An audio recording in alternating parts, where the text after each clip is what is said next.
peace and blessings, and good evening. Tonight we will reflect on the guidance that King Solomon, the wisest of all men, gives us regarding one of the deepest aspirations every thoughtful person carries, the desire to achieve true happiness in life. How does one reach a state of happiness? What is the real definition of happiness? In the following verses, King Solomon twice uses the word ashrei. Happy is the one who does such and such. In other words, this is the truly happy person. Let us begin with a study conducted by a researcher at the Technion. He discovered a serious mistake people often make. They confuse pleasure with happiness. He explained that it is crucial to distinguish between the two. Pleasure is connected to physicality and material things, and it quickly passes. Happiness, however, fills the soul, and it lasts over time. As an illustration, he gave an example that, while based on research, any person can recognize from their own experience. Suppose you ask someone, "What is your favorite food?" And he answers, "Chocolate cake." Now imagine that you bring him the best chocolate cake in the world, baked by the greatest pastry chef, at the highest level of skill and artistry. The cake costs thousands of dollars, and everything in it is perfect. He eats the first slice. The pleasure is overwhelming, full of excitement. We could rate it 100. On the second slice, the pleasure already drops significantly. By the third, even more. And if he keeps going, he reaches the point where he feels like he's chewing sand. So why was the first bite so thrilling and uplifting?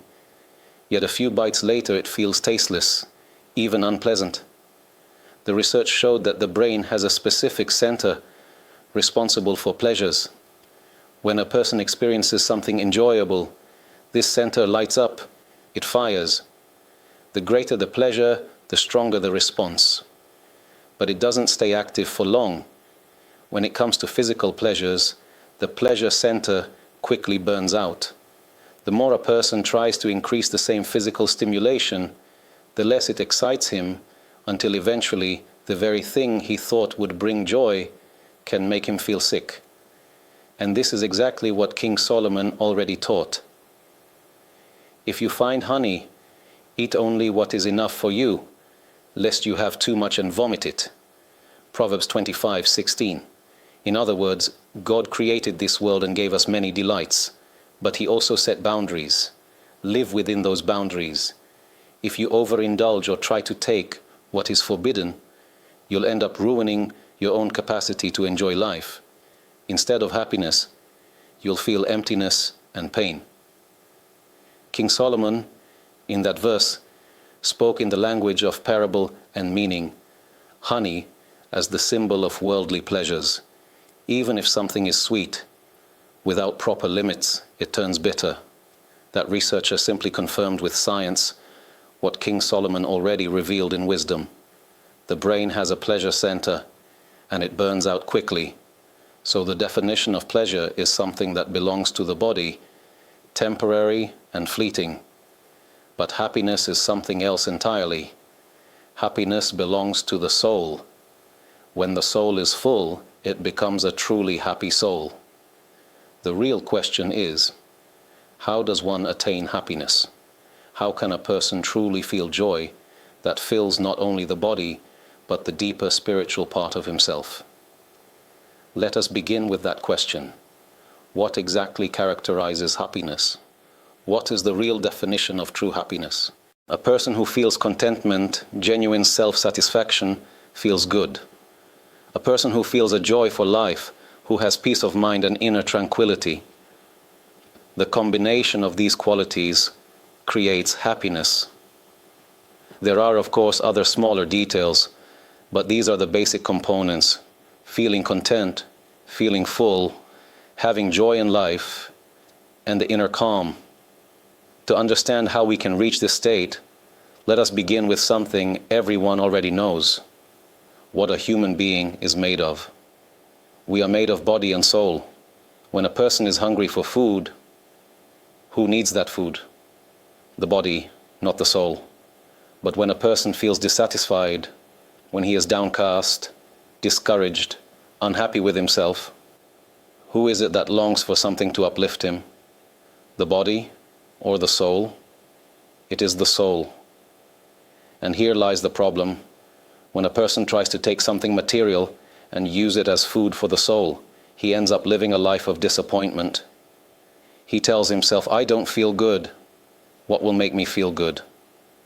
I'll work harder for a few years, save up, and buy a car that nobody else in the neighborhood has. When people see me driving it, I'll feel fulfilled. So he works hard, buys that car, and after a short while he gets used to it. It no longer fills him. Why? Because he tried to feed his soul with something material, and that is not what gives the soul satisfaction. Our sages put it this way: if one has 100, he desires 200. If he has 200, he desires 400. Notice, they didn't say, if he has 200, he wants 300. That would be logical. But instead, they said he wants double, 400. Why? Because when a person tells his soul, you don't feel good? Don't worry, I'll give you another 100. The soul answers, I've heard this story before. When I had only a little, you told me that another 100 would make me happy, and it didn't. So why should I believe you now? So what does he say? Then I'll give you 200 more. And the soul, always searching, says, maybe this time it will be different. And when he gets 400, he no longer wants 500, he wants 800. This is because you can fool the soul for a while, but you cannot truly feed it with material things, whether it's money, possessions, or physical pleasures. None of these can serve as nourishment for the soul. That same researcher we mentioned earlier tested thousands of people here in Israel and came to the same conclusion. People mistakenly label pleasure as happiness. Someone says, I was so happy, but really, they were only experiencing pleasure. Pleasure ends, and then the person is left empty. That was not true happiness. Happiness is connected to the soul.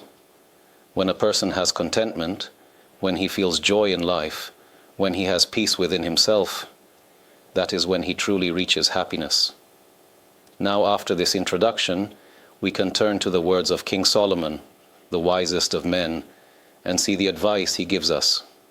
How can a person attain true happiness? How can one achieve that state where he wakes up in the morning with joy, goes to bed at night, feeling it was a wonderful day, and lives with a sense of fullness and blessing, even when on the outside life is full of challenges? Because everyone has challenges. One person struggles with health, another with finances, another has his car broken down for 2 weeks, and he can't get anywhere. And yet there is a way to rise above all of this and experience true, lasting happiness. There may be difficulties all around, and yet a person can still be full of happiness, full of joy, full of true contentment. King Solomon explains how. Those who have been with us in the previous classes will recall that in the book of Proverbs, Solomon often speaks in parables. One of these is the parable of the wise woman.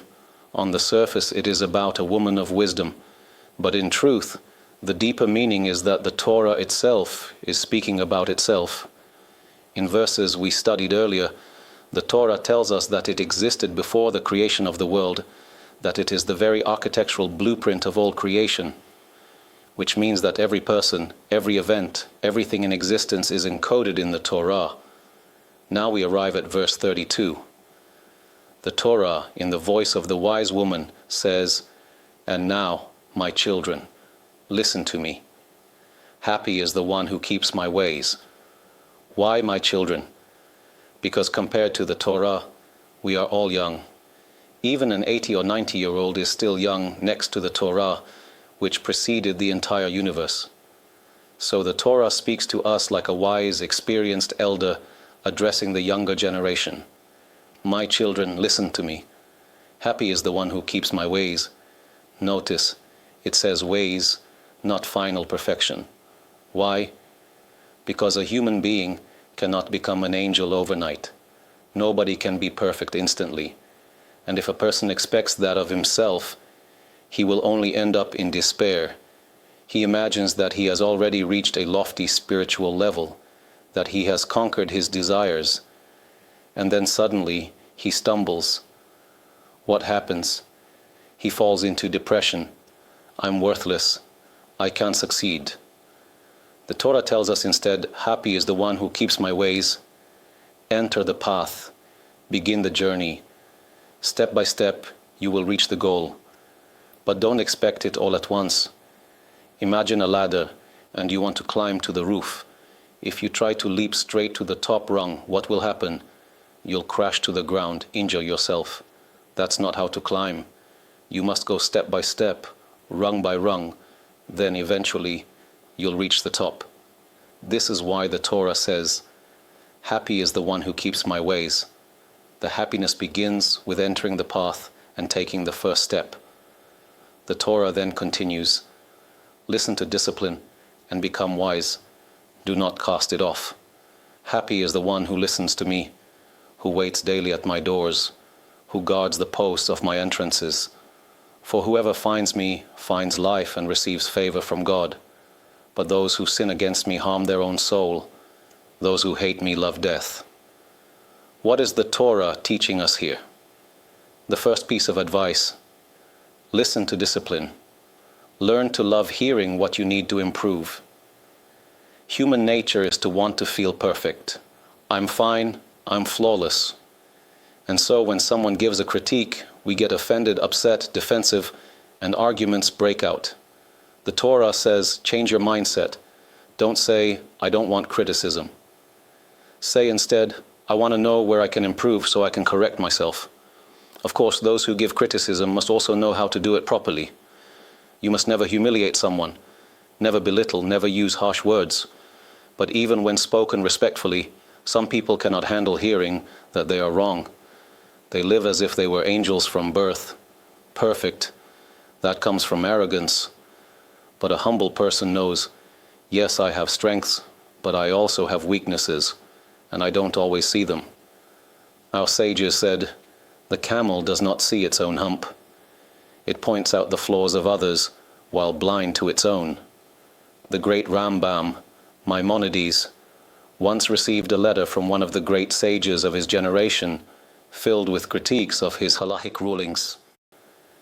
At the end of the letter, the writer even apologized. If I offended you by pointing out so many mistakes, I ask forgiveness if you felt hurt. The Rambam replied, and in his response, he showed that he had not erred, bringing clear proofs from the Talmud Bavli and Yerushalmi. His mastery of Torah was breathtaking, unmatched. And yet, notice his humility. He welcomed critique, he engaged with it, and he answered with respect. This was a man who, by the age of 24, had already completed his monumental commentary on all 6 orders of the Mishnah. Think about it. Most 80-year-old scholars could never achieve such a feat. His knowledge of the Talmud Bavli, Yerushalmi, Midrashim, the entire Torah, was unparalleled. And in addition, he was a great physician, a philosopher, and a leader of his people. He lived in difficult times for the Jewish people, often forced to wander from place to place under persecution, until he eventually reached the court of Saladin, the Sultan of Egypt, where he became his personal physician. And yet, despite all this brilliance and success, his humility allowed him to remain open, to listen, to grow. This, says the Torah, is the path to happiness, not instant perfection, but humility, discipline, and the willingness to keep walking step by step in the ways of God. So in this way, the Rambam lived with greater peace in his life. He was such a giant, not only in Torah, but also in character and in leadership. Anyone who studies his Hilchot Deot, laws of character traits, can see what human greatness and balance really look like. His letters, the way he expressed himself, show a model of perfection. Whoever wants a role model should take the Rambam as an example. Read his letters, study his laws of the foundations of the Torah, Hilchot Deot, and the section of his work known as Sefer Hamadah, the Book of Knowledge. There, the Rambam gives powerful guidance for living life. In one of his famous letters, after answering and dismantling all the challenges raised against him, he concluded with remarkable humility. To paraphrase his words, not in his exact language but in essence, the Rambam said, "As for your apology that perhaps you offended me by pointing out my mistakes, know that God himself can testify about me that I rejoice far more when someone proves me wrong than when someone proves me right. Why? Because when someone proves me right, I already believed that to be the truth and would have acted that way regardless. But when someone proves me wrong, I owe him tremendous gratitude, because without him I would have remained in error. This is the greatness of a person who is not driven by ego, pride, or honor, but only by the pursuit of truth. We see this trait in all of our great leaders. King David himself said, "From all my teachers I have gained understanding." What does all my teachers mean? It means anyone who teaches him something new, even a simple child in the street. From all who taught me, I grew wise. Because if they taught me something I did not know before, they made me wiser. The Mishnah teaches, who is wise?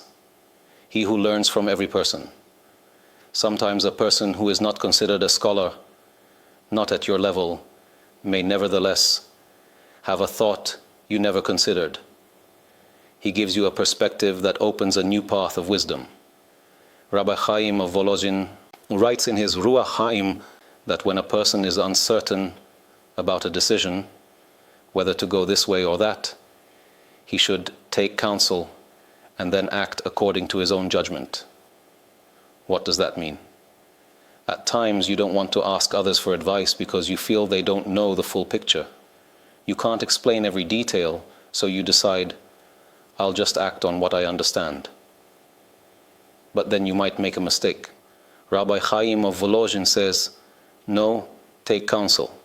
Ask advice from parents, siblings, friends, rabbis. Even if you feel they don't see the whole picture, at least you've heard a range of opinions. In the end you decide, but you'll decide with a broader perspective. Even kings who in ancient times held absolute power, judge, ruler, general, executioner, all in one, still had advisors. Why? They could do whatever they wanted, yet they wanted to hear different perspectives. As King Solomon himself said, salvation comes with a multitude of counselors. This is humility. The humble person wants to hear discipline. He wants to hear guidance. That's why the Torah says, listen to rebuke and become wise. When you are open to hear rebuke, you become wiser. People throughout the generations have testified about the impact of studying the classic book, Mesilat Yesharim, The Path of the Just, by Rabbi Moshe Chaim Luzzatto. It is a small book, short in length, but vast in depth. He built the entire work on the teaching of Rabbi Pinhas ben Yair, who described a spiritual ladder from the first step of caution all the way to the highest level of divine inspiration. The Ramchal, as Rabbi Moshe Luzzatto is called, takes each word of that ladder and builds entire chapters explaining how to achieve that trait, how to reach caution, purity, holiness, humility. He details the obstacles a person will face, how the world can confuse him, and what lies in his own hands to fix within himself. Today, there are several editions of Mesilat Yesharim, with commentary that expand on his words, because his Hebrew is extremely precise. At first his style is challenging, but once you get used to it, you fall in love with his language. You fall in love with the beauty of his exactness, with the clarity of his expressions. And people who have studied Mesilat Yesharim testify that their lives were transformed, completely changed for the better.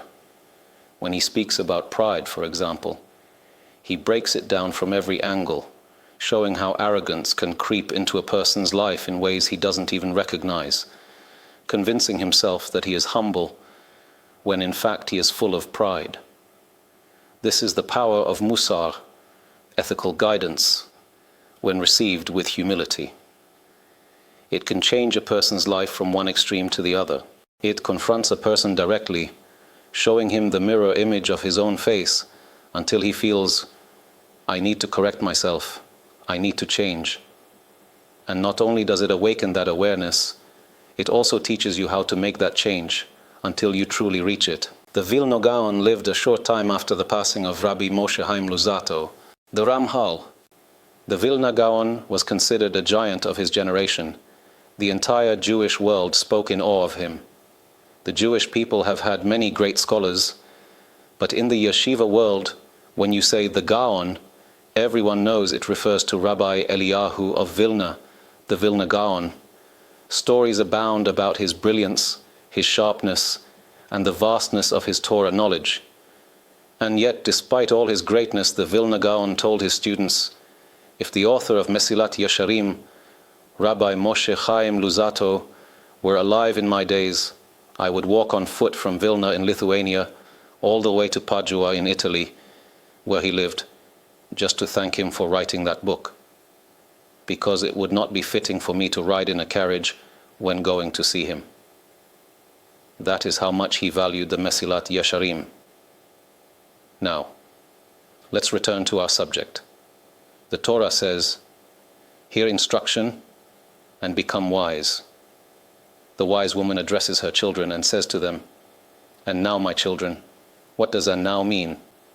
It means, after everything you've already heard from me, after you've recognized who I am, the greatness that was written into me by your Creator, now listen carefully, and you will be blessed if you follow my path. So what is the secret of happiness according to these verses?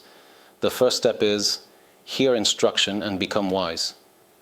Be open to receiving guidance. Read books of Mousar, ethical self-improvement. Listen to lectures that deal with refining your character.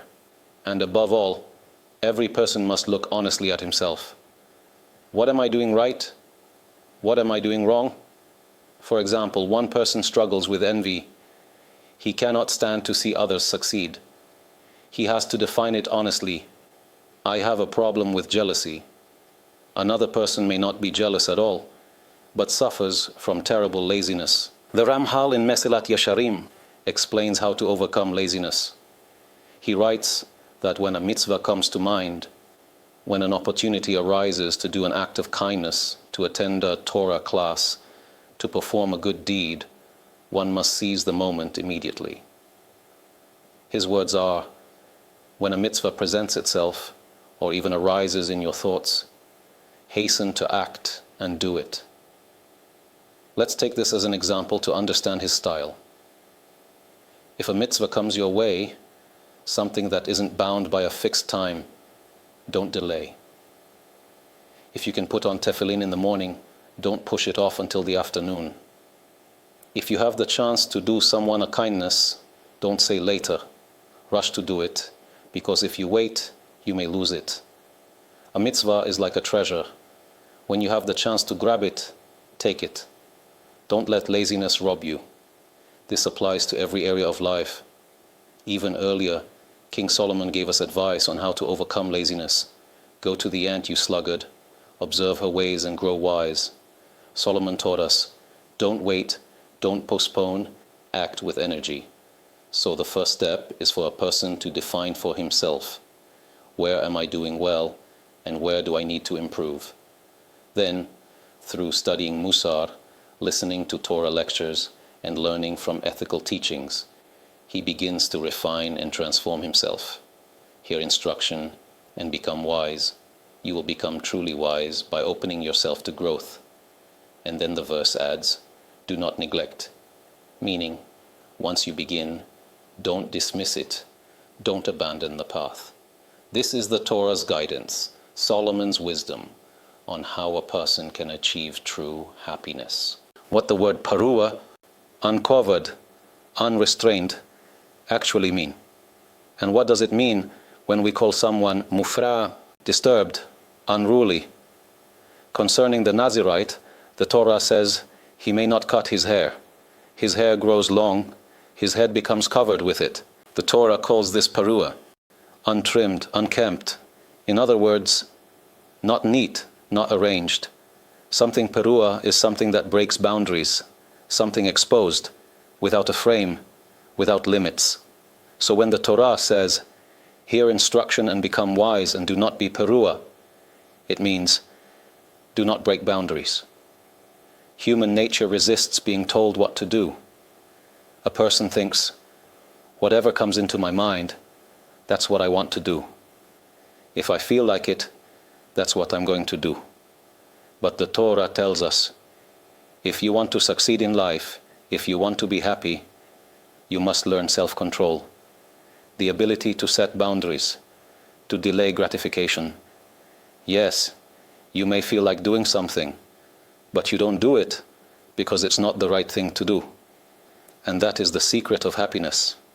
When a person indulges every impulse, in the first moment, he feels good.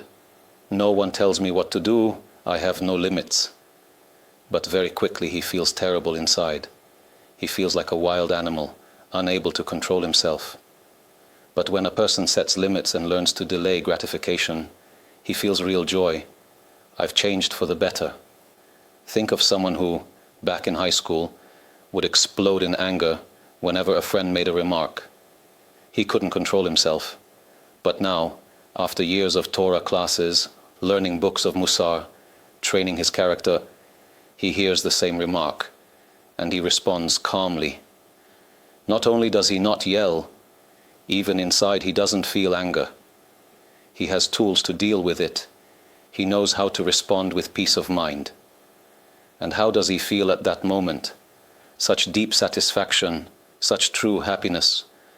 Not because he ate, not because he drank, not from any material pleasure, but because his soul has reached a higher place. He became a refined person, someone with boundaries, with principles. He knows, this I eat, this I don't. Before I eat, I make a blessing.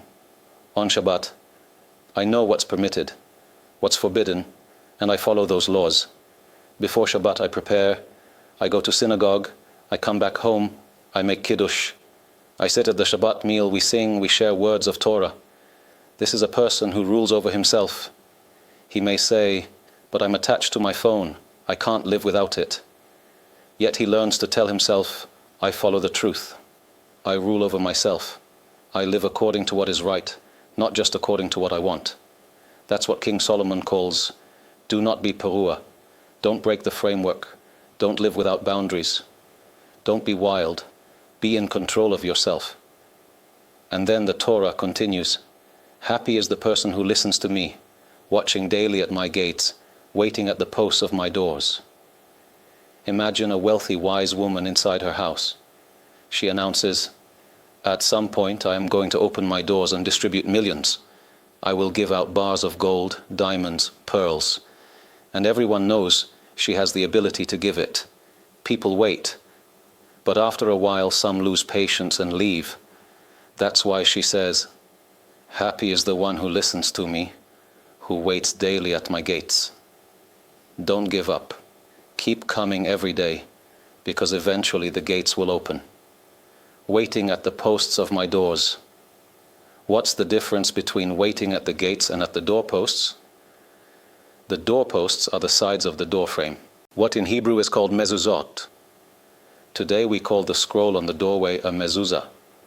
But in the Torah, the word mezuzot literally means the vertical posts on the sides of the door. The Talmud says, why were thunderclaps created? To straighten the crookedness of the human heart. A person may feel pride, arrogance, but when thunder strikes, it shakes him, reminds him, there is a creator of the world. You cannot behave without limits. This is the same message here. Happy is the person who listens to me, watching daily at my gates. Why is it called shaked? To watch persistently. Because it means constant, steady devotion. He blossoms in front of everyone. He waits patiently for the moment when he can truly bloom. That's the meaning of the verse, watching daily at my gates. It means waiting by the doors, because one day they will open. Waiting at the posts of my doors. What does that mean? It's as if you're peeking between the door and the side post, waiting for even the smallest crack. Because the moment a crack opens, the door will swing wide, and you'll be the first to rush in and receive all the treasure. That's the parable. What's the lesson? The Torah tells a person, invest time, dedicate yourself to study, learn Gemara, learn Halacha, put in the effort. Yes, it requires mental work, it requires exertion. The language may be difficult, the concepts challenging, but if you watch at the gates, if you persist, if you stand at the doorposts, I promise you will receive the treasure. There is no such thing as a person who truly toils in Torah and doesn't grow great in Torah. Take Rabbi Akiva. At the age of 40, he set out to study Torah. And why? Because that was the condition set by his wife before their marriage. She was the daughter of Kalba Savua, one of the wealthiest men in Jerusalem. Everyone wanted to marry her. She was the only daughter, wise, discerning, with fear of heaven, blessed with every quality. And yet she chose Akiva, a 40-year-old shepherd who couldn't even read or write. Why? Because she managed all her father's vast estate. She knew the shepherds well, and she recognized something extraordinary in him, in his leadership, in his body language, in the way he carried himself. She saw a man of greatness, keen insight, a spark that others overlooked. She said to him, if we marry, you must commit to study Torah. And he answered, for you, I will do anything. She told him, then go for 12 years, 24 years if needed, go to the yeshiva and study. He agreed. They married, spent only a little time together, and then, for 24 straight years, he did not return home. The Midrash tells us that at the beginning, when he tried to learn, he was discouraged. He didn't know even the Aleph Bet. Around him were young students debating complex questions and analyses in Torah, while he thought, I'm just a shepherd. What am I doing here? This isn't for me. He started heading back home, ready to tell his wife, maybe we should divorce. I can't do this. But on his way he passed a spring. Water dripped steadily from the mountain onto a rock. And over time those drops had carved a deep hole into the stone. He stopped and thought, this rock is hard and water is soft. How did the water carve through the rock? The answer, the very first drop already made a difference. You couldn't see it, but if the first drop had no impact, then the second wouldn't either, nor the third. The fact that there's a hole means the first drop mattered, the second mattered, the 10th mattered, even if no one could see it until much later. And Rabbi Akiva said, Torah is compared to water. My heart is not stone. It is flesh. If water can penetrate stone, Torah can penetrate my heart. Even if I don't see the change immediately, it is happening. That feeling of, it's not working, that's only the voice of the evil inclination. The truth is, it is entering, slowly, but surely. So he turned back. He sat in a classroom with little children, learning the Aleph Bet from the beginning. They laughed at him. Imagine a 40-year-old man sitting on the small bench in a first-grade classroom, struggling with letters. But he didn't care. When the children went out for recess, he stayed behind, practicing. Letter by letter, vowel by vowel, slowly, steadily, drop by drop, he built himself into the great Rabbi Akiva. He went on to study Mishnah and eventually Gemara. In those days, the Gemara had not yet been written down. It was transmitted orally as explanations of the Mishnah. And with persistence, Rabbi Akiva grew to become the great leader of his generation. He became the teacher of none other than Rabbi Shimon Bar Yochai, who authored the Zohar.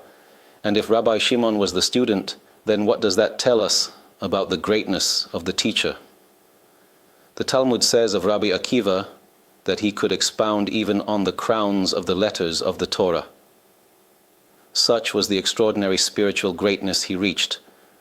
And the Torah tells us, do you want good advice? Learn me, study Torah, without giving up. Because one day the gates will open and you will receive all the treasure. About 1,200 years ago lived Rav Saadia Gaon. Not long ago in Afghanistan, when the Taliban were driven out and American forces entered, they discovered caves filled with ancient manuscripts, letters, documents, going back more than a millennium. Among them were previously unknown writings of Rav Saadia Gaon, who had sent letters to Jewish communities across the world. Rav Saadia Gaon wrote a commentary on the book of Proverbs. On this very verse, he offers a fascinating explanation.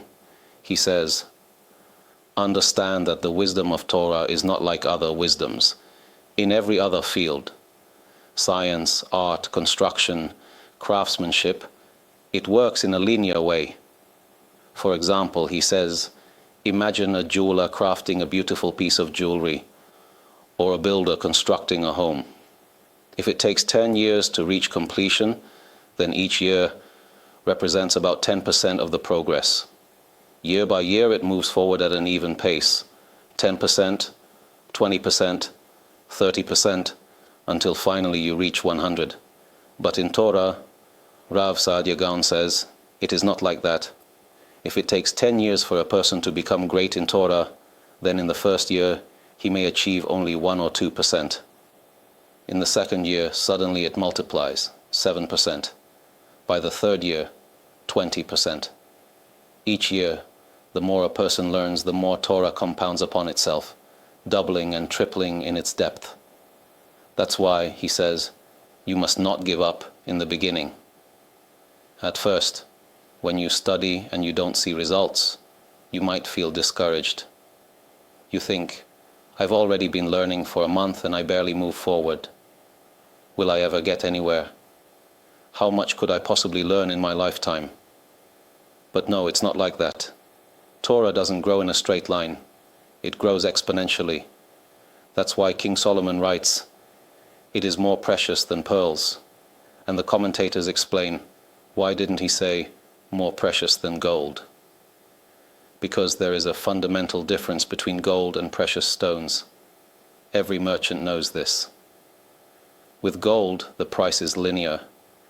If 1 kilo of gold is worth $1,000, then 2 kilos are worth 2,000, 3 kilos are worth 3,000.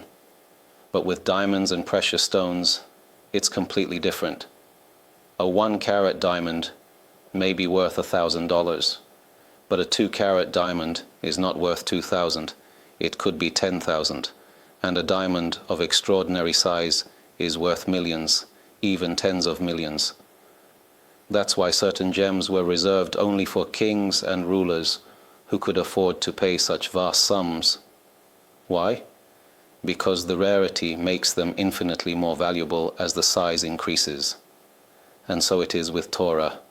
At the beginning you feel you are gaining only a little, but the more you persist, the more its value multiplies beyond measure. But on his way, he passed a spring. Water dripped steadily from the mountain onto a rock, and over time those drops had carved a deep hole into the stone. He stopped and thought, this rock is hard and water is soft. How did the water carve through the rock? The answer, the very first drop already made a difference. You couldn't see it, but if the first drop had no impact, then the second wouldn't either, nor the third. The fact that there's a hole means the first drop mattered, the second mattered, the 10th mattered, even if no one could see it until much later. And Rabbi Akiva said, Torah is compared to water. My heart is not stone, it is flesh. If water can penetrate stone, Torah can penetrate my heart. Even if I don't see the change immediately, it is happening. That feeling of, it's not working, that's only the voice of the evil inclination. The truth is, it is entering, slowly but surely. So he turned back. He sat in a classroom with little children, learning the Aleph Bet from the beginning. They laughed at him.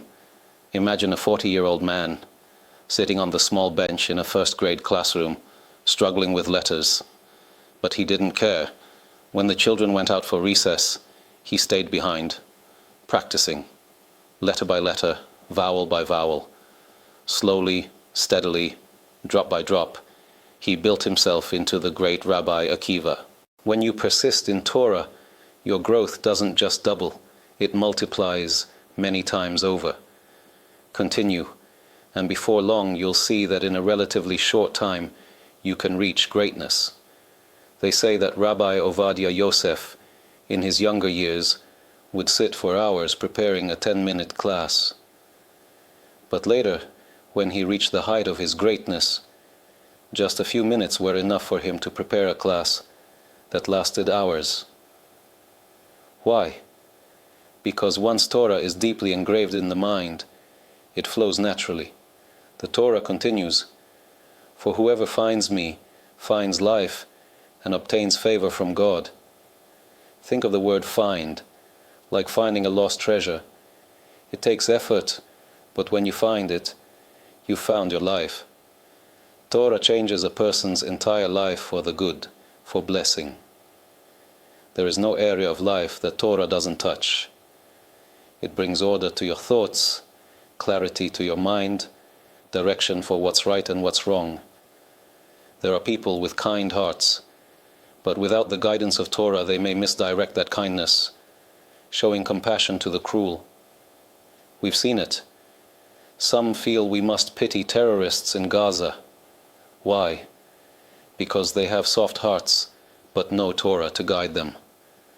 Our sages said, "Whoever has mercy on the cruel will ultimately be cruel to the merciful." If you show pity to those who commit atrocities, it means you fail to recognize the suffering they caused the innocent. In the end, such compassion turns into cruelty toward those who truly deserve kindness. Torah teaches us balance, when to be merciful, when to be strong, when to be gentle, when to be firm, how to behave in every situation. That's why the Torah says, "Whoever finds me finds life." If you found Torah, you found your life, and you obtain favor from God. Meaning, not only will you transform your life for the better, but you will also find favor in the eyes of the Almighty Himself. But the verse warns, "Those who sin against me wrong their own soul." It doesn't mean the Torah loses, it means you harm yourself. You rob your own soul. And those who hate me love death. To reject Torah is to embrace emptiness, because real life, true life, is only through Torah. Today, it's common to hear people say, "I'm a spiritual person," and it sounds wonderful. We'd expect that someone who is spiritual would be full of joy, fulfillment, and moral goodness. But often, the definition of spiritual is misunderstood. I've met musicians who describe themselves as spiritual. Why? Because I create music. And yes, music is indeed one of the branches of spirituality. But it is not the beginning and end of spirituality. A person may be a gifted musician, but if he has no Torah, no mitzvot, no refinement of character, can he truly be called spiritual? He may still lose his temper when provoked, give in to desires, or fall to very low places. This also explains why so many musicians are searching for escape, turning to drugs or alcohol. But if you are truly spiritual, truly fulfilled, why the need to escape? Shouldn't you already be happy? And yet we see they are not. Why? Because their soul, their inner vessel, is rooted in something higher. It's true, one who is drawn to music has a lofty soul. The Vilna Gaon writes that in the upper worlds, the chamber of music is adjacent to the chamber of divine inspiration. Music is a very high form of spirituality. We can see how deeply it moves people. Music can bring one to tears or to joy. Concerning the prophet Elisha, Eliyahu Hanavi, scripture tells us that when two kings came before him, one of them, King Jehoshaphat of Judah, a righteous king, Elisha said, "Bring me a musician." And when the music was played, the Spirit of God rested upon him. That is the power of music, and that is the higher meaning of true spirituality when it is guided and elevated through Torah. In the time of the kings, the kingdom had already split, Judah and Israel. The king of Israel at that time was Jehoram, who worshipped idols. When a war broke out against a common enemy, the two kingdoms decided to unite their armies. But King Jehoshaphat of Judah, who was righteous and God-fearing, said, "I will not go to war without first asking a prophet. Everything I do according to God's word. We don't just do as we please." Jehoram didn't want to ask a prophet, but Jehoshaphat told him, "If you want me to join you, that is my condition." So they came together to Eliyahu the prophet, the student of Elijah. When Eliyahu saw Jehoram, he was very angry. "You have led Israel into idol worship. If it were not for Jehoshaphat, king of Judah, standing here, I wouldn't even look at you." Jehoshaphat pleaded with him, "Rabbi, we only came to ask, should we go to war or not? Will we succeed or fail?" Elisha wanted to receive prophecy, but the divine spirit did not rest upon him. His anger disturbed his focus. So he said, "Bring me a musician." And the verse says, "And when the musician played, the hand of God came upon him." Through the music, Elisha's spirit calmed. His soul was lifted to a higher level, and the prophecy came. The Talmud teaches, prophecy and divine inspiration do not rest on a person in sadness, but only in joy. And music has the power to awaken that joy. It opens the soul, brings a person to inner calm and elevation. But of course, not all music is the same. There is holy music that uplifts, and there is destructive music that drags a person down. There is music designed only to pound at the brain. Don't think, don't reflect, just lose yourself. Jump, go wild, smoke, drink, lose control. Music is a tremendous force. It can elevate or it can destroy. Every person must ask himself, what kind of music am I listening to? If the words are impure, the themes negative, the rhythms aggressive, such music will pull the soul down. Instead, choose songs that lift you up, melodies that connect you to your Creator. There are many styles, Hasidic, Eastern, whatever you prefer, but within the spirit of holiness. And while we're speaking about music, let's talk about dance. Have you ever noticed something strange? Imagine we invite the best dancer in the world onto a stage and ask him, "Dance, but without music." Would he do it? He would say, "Are you crazy? That would make me look insane." But once music is playing, suddenly the very same movements are normal. Why? The Kabbalists explain, before the soul descends into this world, it hears the song of the angels in the heavens. When a person hears music in this world, it stirs a memory of that angelic song. The soul begins to move inside the body, and the body begins to sway, to dance. That's why dancing is often a kind of jumping. A person lifts himself off the ground, as if to disconnect from the earth. But then gravity pulls him back down. Again he jumps, again he falls. It is the soul longing to rise upward, reaching for the heavens. And here too, this power can be directed for holiness, dancing with yearning and joy for God. Or it can be misused, turned into wild, meaningless movements driven by temptation. As the verse says, God made this one opposite that one. The same energy can be used for good or for evil. So what do we learn? True spirituality must be defined correctly. A musician, no matter how gifted, without Torah is not yet truly spiritual. A person may be full of kindness, establish charities, perform good deeds, but without Torah he is still incomplete. With Torah, with Mousar, with the guidance of Solomon's wisdom, a person learns how to live, how to set boundaries. This is permitted, this is not. Self-control brings fulfillment. Living by God's instructions gives a person deep satisfaction. That is the secret Solomon revealed. Hear instruction and become wise. Do not break the boundaries. Be disciplined, live by the Torah, and you will find true happiness. The third point, watching daily at my gates. Meaning, there should not be a single day without Torah study. When a person learns Torah every day, the Torah itself makes him wise.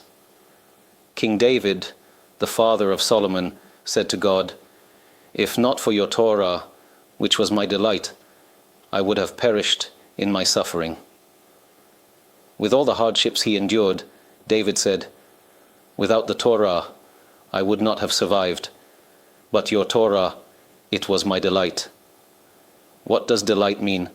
Someone who studies Gemara, engages with questions, answers, debates, his mind lights up, he feels excited.